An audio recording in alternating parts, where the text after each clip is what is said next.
네, 매주 월요일 영원한 현역 박지원 전 의원과 함께하는 고품격 정치 토크 박지원의 정치의 품격. 오늘도 박지원 단국대 석좌 교수님 나와 계십니다. 안녕하세요. 네, 안녕하세요. 네, 저 오늘 소개 잘했죠? 예. 이게 저희들이 아까 브리핑 할 때도 얘기했는데 원구성 있잖아요. 예. 지겹다 이제. 좀 이게 맨날 하는 얘기가 한 달째 똑같은 얘기인데. 글쎄 지난 금요일까지 때릴 거라고 예상을 했는데 틀렸습니다만 네. 오늘은 잘 되겠어요. 어제 절묘하게 그 박병석 의장이 조정안을 냈더라고요. 현 상임위원장은 선출된 대로 민주당이 하고 차기 상임위원장은 대선 후에 원구성이 있으니까 대통령 당선된 여당이 그럼 민주당이죠. 여당이. 그 왜 민주당이에요? 야당이 될 수도 있지. 아니, 저는 그렇게 본다 이거죠. 큰일 날 말씀하시네. 아니요 큰일 안 나요. 들어보세요. 저는 그렇게 보는데 우리 이제 김경래 기자야 중립성을 지키기 위해서 큰일 난다고 하지만은 다 되는 거예요. 그런데 그게 이제 통합당이 안 받으면은 대통령 선거에 자신이 없구나. 그렇게 되는 건가요? 그러니까 이제 어쩔 수 없이 또 그 구실로 해서 그렇게 정상화돼야죠. 언제까지 우리 대한민국은 법사위원장, 인국공, 추미애 발언 이거 가지고 이렇게 시끄러워야 됩니까? 지금 코로나, 경제, 그리고 대북 관계가 주가 돼야지 이게 말이 안 되는 거예요. 받겠어요? 야당이 중재안. 그러면 다음에 주겠다는데 그 대통령 안 되게 그 자신감이 없구나 하고. 그거를 근데 그 대통령 선거랑 그 국회랑 왜 또 연계하는 게 말이 되냐? 아니 그러니까 제 2년 후 원구성은 6월 달이고요. 2022년 6월 달이고 대통령 선거는 3월 9일 아니에요. 그렇기 때문에 지금 대통령 다 된다고 하는데 대통령 되는 당에서 법사위원장 갖자. 이걸 안 받으면 너희들 당신들 대통령 안 되는구나. 국민들로부터 그럴 거 아니에요. 박병석 의장이 아무튼 그래서 다선 의원이 필요한 겁니다. 절묘하게 내놓았어요. 안 받기는 쉽지 않을 거다 이런 말씀이시네요. 일단 그렇죠. 평가를 하신다면은. 그러면 이제 원구성이 만약에 된다. 근데 지금 하나 또 카드로 내놓은 게 이게 뭐 카드가 되는지 안 되는지는 뭐 의견들이 좀 있지만은 국정조사. 윤미향 의원 국정조사, 그러니까 정의연이나 이런 국정조사, 그리고 대북 관계, 특히 뭐 북미 관계, 볼턴 그 회고록 때문에 나온 얘기인데 어쨌든 볼턴 국정조사라고 하면 좀 그러니까 어쨌든 대북 관계 관련된 국정조사. 그거 했으면 좋겠어요. 했으면 좋겠어요. 얼마나 재밌겠어요. 볼턴도 와야 되고. 볼턴은 안 오겠죠. 트럼프 대통령도 증인으로 대한민국 국회에서 해야 되고. 세계적 뉴스가 되지. 그러니까 그 국정조사는 어떻게 진행이 될까요? 글쎄요. 두 개를 꺼냈는데 이렇게 이런 난국을 헤쳐나갈 때는 야당이 주장하는 국정조사 한두 개는 받아줄 수도 있습니다. 그렇지만 이게 제대로 되겠느냐라고 할 때는 문제가 있죠. 어떻게 됐든 지금 현재 원체 민주당이 3분의 2 의석을 가지고 있기 때문에 설사 국정조사를 한다고 하더라도 합의가 된다 하더라도 돼야 되는 거예요. 과거에도 합의해놓고 돌파하기 위해서 합의해놓고 유야무야 시킨 것이 통합당이 제일 잘한 일이에요.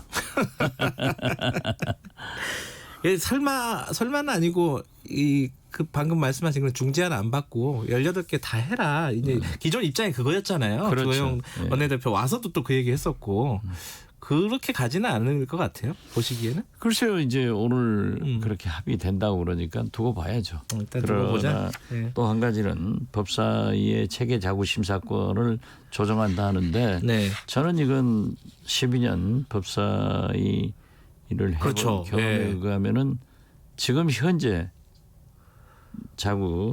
체계 자구 조정을 하면은 좀 문제가 있을 거다. 저는 그렇게 봅니다. 문제가 있다면 지금 이제 새로 별도의 기구를 만들자는 거잖아요. 지금 안을 보면은. 그런 건데요. 이건 잘 안 될 거예요. 잘 안 될 거다. 그럼 원래 하던 대로 원체 그 체계자구 심사권은 민주당에서 바라더라고요. 예. 그런데 제 경험에 의하면은 각 상임위에서 특히 경제관계 상임위에서는 그 로비에 의거해서 상당히 그 집단지 규제 어떤 특정한 이익을 보장해주는 그런 법안이 올라올 경우가 많아요. 그러면은 법사위에서 이제 그걸 고쳐가지고 하는데 물론 여기서 법사위에서 고치면은 상임위원장 해당 상임위원장의 그 협력을 받아서 하죠. 그렇기 때문에 저는 당분간은 국회의 투명성을 위해서 이건 존재하는 것이 좋다 이렇게 봅니다. 그러니까 법사위에 체계작구 심사권이 있어야 된다. 계속 갈 것이다. 현실적으로도 그렇고. 현실적으로도. 그런데 그 김태년 원내대표가 사실 원내대표 선거할 때 자기 공약이 그거였잖아요. 이걸 없애겠다. 굉장히 그렇죠? 강한데 뭐 이건 당분간 쉽지 않을 거다라는 말씀이세요? 쉽지 않을 겁니다. 새로운 기구를 만드는 것도 그렇고요. 알겠습니다. 그거는 뭐 나중에 또 다시 한번 짚어보도록 하고요.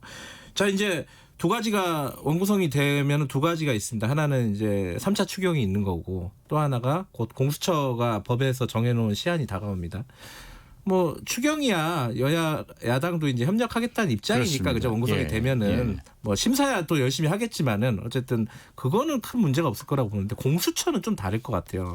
대통령도 한마디 했잖아요. 7월 15일까지 해달라고 추천을. 법으로 7월 15일까지 구성하게 돼 있으니까 반드시 추천을 해야죠. 그렇지만 그 추천위원회가 7명으로 구성되는데 각 당에서 원내교섭단체인 당에서 2명씩 추천한단 말이에요. 7명 중 6명이 찬성을 해야 추천을 하는데 만약 한국당에서 반대를 한다고 하면은 추천 자체가 굉장히 난감해지는 거예요. 어려워지는 거예요. 그래서 지금 민주당에서는 그 절차법에 대한 개정안을 만든다고 하지만은 지금 그건 사실상 7월 15일 날은 저는 물 건너 간다. 이렇게 봅니다. 한국당이라고 자꾸 말씀하시는데. 통합당. 기분 나빠합니다, 이거. 미래통합당이고. 근데 그러면은 7월 15일이 문제가 아니라 7월에도 쉽지 않다. 왜냐하면 추천위원 구성도 잘 안 될 가능성이 있잖아요. 그게 가장 문제예요, 지금 현재. 그렇기 때문에 이제 어떻게 하려는지 그건 좀 모르겠습니다만은 법안 통과해가지고 만약에 뭐 지금 7인 추천위원 중 6인 찬성을 고쳐가지고 한다고 하면은 굉장히 늦어지는 거죠. 근데 지금 또 통합당 입장에서는 사실은 공수처 자체를 반대하고 있잖아요. 자체를 반대하죠. 그러면 이제 추천위원 구성이나 이런 데 협조를 할 가능성이 없지 않습니까? 저는 없다고 봅니다. 그럼 계속 이렇게 질질 이제 밀어질 수밖에 없는 거 아니냐 현실적으로. 그렇죠. 역대 대통령들이 공수처 신설에 대해서는 전부 다 공약을 했거든요. 그러면 이제 국민들이 과연 통합당의 그러한 행태를 그대로 볼 거냐.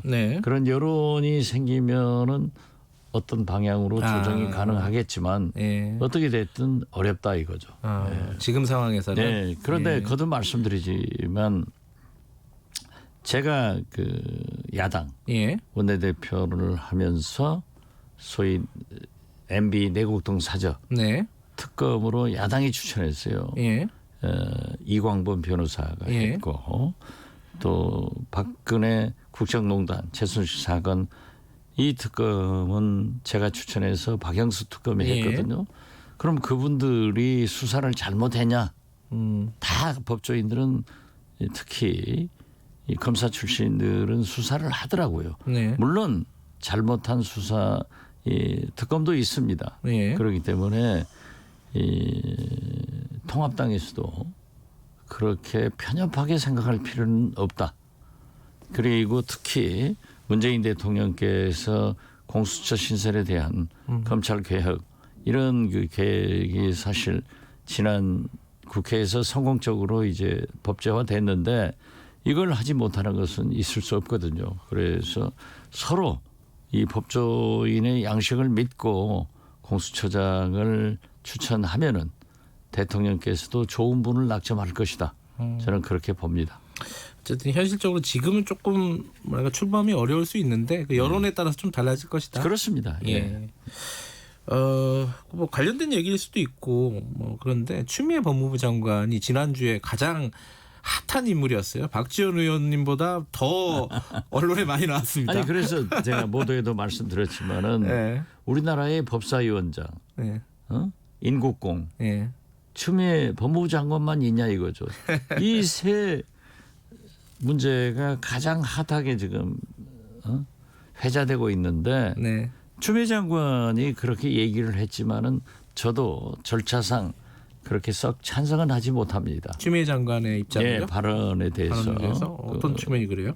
예? 어떤 측면에서? 그러면 저도 이제 말려들어요. 그렇기 때문에 지금 어떻게 됐든 네. 그 소위 검언유착 그 수사에 대해서 추미애 장관 잘못한 여부에 대해서 법무부에서 감찰하겠다. 예. 이제 대검하고 서로 다른 게 감찰부 인권 뭐 이런 있잖아요. 그런데 최종적으로 법무부가 감찰하겠다 하는 것은 법무부 권한이에요. 그리고 윤석열 검찰총장도 거기에 대해서 지금까지 이런 방구가 없어요. 그러면은 결국 법무부 감찰로 끝났으면 되는 거지. 거기에서 할 일이지. 자꾸 뭐 추미애 장관 발언을 가지고 잘했다 못했다. 이건 굉장히 소모적이라고 생각합니다. 여기서 끝내자. 저는 그렇게 말씀드립니다. 그래도 잘 못했다라는 쪽이신 것 같은데요. 발언 자체는 지금 말씀 들어보니까. 법무부 감찰로 하겠다 하는 것이 확정되면은 추미애 장관이 얼마나 잘했어요.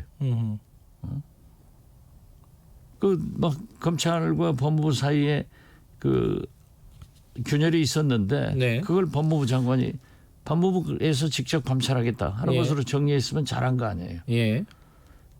네. 말씀을 아끼시는구나 지금. 이렇게 말씀을 이어주지를 않으시네. 어찌됐든 예컨대 뭐 조홍천 의원 같은 경우에 이거 한 번도 못 본 낯선 풍경이다, 광경이다. 이게 장관이 이렇게 연일 총장을 비난하는 게 맞냐, 뭐 이런 취지의 얘기를 하기도 했는데 그 부분에 대해서는 일정 정도 공감이 있으실 것 같아요. 한 번만 더 여쭤볼게요. 법무부에서 감찰을 하기로 했으면 그걸로 정리됐다. 똑같은 답변 드릴게요. 안 말리시네. 그러면은 지금 그 전부터 나왔던 얘기, 사실 추미애 장관 발언 전부터 이 윤석열 총장이 사퇴를 하는 게 맞지 않겠느냐라는 취지의 얘기가 있었어요. 그 이해찬 대표의 함구령 나오기 전에 그런 얘기들도 간헐적으로 나왔단 말이에요. 여당 의원들한테. 그거 어떻게 보십니까? 글쎄요, 저는 거듭 말씀드리지만 민주당에서 현직 검찰총장을 흔들어서 쫓아내려고도 하지 말고 미래통합당에서 멀쩡한 현직 검찰총장을 받아들여서 대통령 후보로 내세우겠다 이런 말도 안 하는 것이 제일 좋다. 그리고 검찰총장에 무슨 하자가 있다고 하면은 인사권자인 대통령 그리고 본인이 또 거취를 결정하겠다면 본인한테 있는 거지 법대로 했으면 좋겠어요. 법대로 하자. 이게 정치권에서 너무 흔들어대면 안 좋습니다. 그런데 지금 사실은 약간 이제 법적으로 좀 다른 거긴 한데요. 이 삼성 같은 경우에 수사심의위원회에서 기소를 하지 말라고 나왔잖아요. 근데 지금 채널 A 사건도 이게 지금 그 심의위원회가 이제 앞으로 열려요. 개나 고동이나 다 수사심의위원회로 생겼어요. 그러니까 지금 이게 삼성 거를 어떻게 할 건지가 결정이 되면은 나중에 굉장히 검찰이 곤혹스럽죠. 검찰 검언 유착 이 관련해서도 심의위원회 결과가 나올 거 아닙니까, 그죠? 나오죠. 자문단 결과가 나오면은 그건 또 받을지 안 받을지. 야, 이거 되게 어려워진 상황이 아닌가, 검찰이. 지금 수사심의위원회에서 결정한 8건을 과거 8건을 수사심의 결정대로 검찰이 받아들였더라고요. 그래서 삼성은 안 받아들인다. 예. 또 검언 유착 그건 자문단이긴 하지만 예. 이러한 문제에 대해서도 진짜 이제 앞으로 굉장히 문제가 되겠어요. 개나 고동이나 다 신청하는 거예요. 하겠죠. 그러면 시간 벌고 이러는데 이것도 법대로 하는 수밖에 없다. 법대로. 예. 그렇죠. 법대로는 지금 다 한 거잖아요. 근데 이제 검찰이 이제 결정을 해야 되는 거예요. 결정을 권고를 어떻게 받아들일 것인가. 그 법대로는 권고를 받아들일 수도 있고 검찰이 기소를 할 수도 있기 때문에 잘 판단해야지만은 수사심의위원회를 검찰 자체에서 구성한 거 아니에요. 그렇죠. 그래가지고 했다고 하면은 여기를 받아들이는 것이 원칙이죠. 그래서 지난 8건에 대해서 받아들였잖아요. 그럼 이번 삼성 것도 받아들여야 된다고 보세요? 그건 이제 국민 정서상 그런 것 같아요. 지금 경제가 어려우니까 삼성을 이재용 부회장을 구속하지 말고 살려야 된다 하는 정서가 있는 것 같아요. 그게 이제 반영된 건데 검찰로서는 기소조차 이제 구속영장 기각됐잖아요. 그러니까 기소조차 하지 않느냐 하느냐. 이것도 이제 굉장히 곤혹스러운 일인데 저는 법대로 했으면 좋겠어요. 법대로는 양쪽 다 법대로잖아요. 근데 박용진 의원이 아까 그랬거든요. 저 방송 들었어요. 인터뷰하는데 이거 기소 못하면은 윤석열 총장 차라리 옷 벗는 게 맞다. 저는 그 면에서는 동의하지 않습니다. 검찰이 굉장히 장기간 수사를 했다고 하지만은 검찰은요. 제 수사도 그랬어요. 제가 한 15년 검찰 수사를 받아봤는데 아무리 장기간 했어도 아무리 큰 사건을 했어도 수사를 해보니까 안 나오더라 하면은 진짜 무혐의 처리해 주는 것이 검찰의 용기지 오랫동안 했기 때문에 무조건 엮어서 저처럼 무죄 나와버리면 뭐예요. 이런 것도 우리가 그것 때문에 윤석열 검찰총장이 책임져야 된다 하는 얘기는 할 수가 있죠. 그렇지만 사퇴해라. 그런 사퇴하다 보면은 검찰의 용기가 그것도 개혁이에요. 사실은 근데 이제 이 검언 유착은 채널 A 기자와 이 윤석열 총장의 최측근 한동훈 검사장관의 유착 관계잖아요. 그 의혹인데 이건 이 전문수사 자문단에서 만약에 어떤 결정을 내렸을 때 윤석열 총장이 어떻게 하느냐에 따라서 좀 곤혹스러운 상황인 거예요. 본인하고 이제 간접적으로는 그렇죠. 연관이 돼 있으니까. 그렇기 때문에 법대로 하면은 만약에 수사심의위원회에서 아직 결론이 안 났잖아요. 자문단, 전문수사 자문단. 수사 자문단에서 이제 결론이 나서 만약에 뭐 수사하지 말고 기소하지 마라.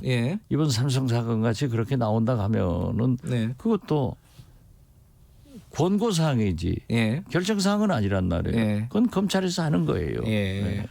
오늘 검찰에 대한 얘기는 다 법대로 하라는 말씀만 하시고. 지금 현재 말이죠. 이게 아주 곤혹스러워요. 알겠습니다. 이게 좀 난감한 상황이죠. 검찰 입장에서도 봐도 그렇고. 그렇죠. 국민들 입장에서도 좀 헷갈리는 상황입니다. 자, 요거는 뭐 다음 주에 결과가 좀 나오면은 그때는 뭐 조금 더 구체적인 얘기로. 다음 주도 저한테 묻지 마세요. 알겠습니다. 오늘 여러 가지 말씀 잘 들었습니다. 고맙습니다. 법대로 했습니다. 정치의 품격 당국대 석좌교수 박지원 전 의원이었습니다.